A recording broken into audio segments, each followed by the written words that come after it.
L'enseignant a le choix, soit il fait travailler directement avec la notice, il estime que ses élèves sont prêts et capables de décoder une notice, soit avec le dossier technique. Ouais, c'est pas mal de faire un premier TP avec le dossier. Voilà, moi je trouve qu'on les met en situation de réussite au départ et petit à petit on enlève ça, on met la doc réelle. Vous aurez tout en version CD. C'est travaux pratiques, mais évidemment le premier c'est première mise en service, donc test du matériel et puis une mise en route, mais très très simple, c'est-à-dire sans forcément venir configurer la centrale de manière complexe. Donc, quand on la reçoit en usine, elle est paramétrée d'office en NC, donc, normalement fermée, normalement close. Donc au départ on ne touche à rien. Simplement on va demander à l'élève de faire un autotest, savoir si tout fonctionne correctement, le mettre en route et vérifier avec un algorithme en fait que ça fonctionne bien. Donc voilà pour le premier TP, c'est plus l'application de procédure, vérification du matériel. L'élève travaille en autonomie, l'enseignant n'a pas besoin d'être tout le temps derrière lui pour lui expliquer, donc il peut travailler sur d'autres systèmes où c'est un peu plus complexe, où il y a besoin de l'enseignant. Donc il y a un schéma de câblage qui se situe en annexe du dossier technique. La sirène est interne, il y a un haut-parleur interne, donc on peut évidemment débrayer, il suffit d'enlever le fil. Il y a une batterie en interne qui est amovible. Les sorties sont un collecteur ouvert, donc c'est référencé au plus 12 volts et on vient actionner l'actionneur par une mise à la masse. Donc on peut la faire fonctionner très simplement en NC ou en NO, il suffit de paramétrer, inverser les zones, mais également en boucle équilibrée. Donc là on va être déjà un peu plus pointu. Alors la boucle équilibrée, c'est un jeu de résistance qui fait qu'on va détecter 4 états différents. Porte fermée, porte ouverte, court-circuit des fils, arrachage des fils. Aussi bien qu'on va pouvoir détecter un sabotage, même l'alarme étant hors service. À ce sujet, il y a un TD qui est fourni avec. Donc là, il est indiqué dans le document, appelez le professeur vérifie le câblage. On en est là, le plus de la centrale n'est pas relié au plus de la batterie, et c'est l'enseignant qui autorise à mettre sous tension.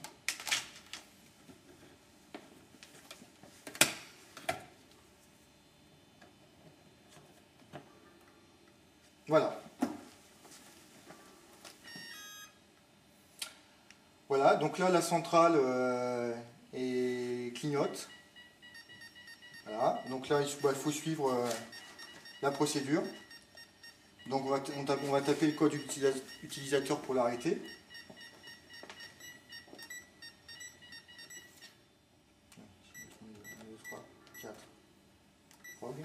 Voilà.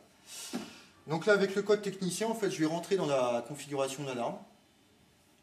Et notamment, on va pouvoir effectuer un autotest. On va pouvoir faire un test de détection des zones, on va pouvoir activer les différentes sorties de la centrale, etc. Donc là, on va pouvoir tester l'état de tous les ILS. Hop, hop, hop, hop.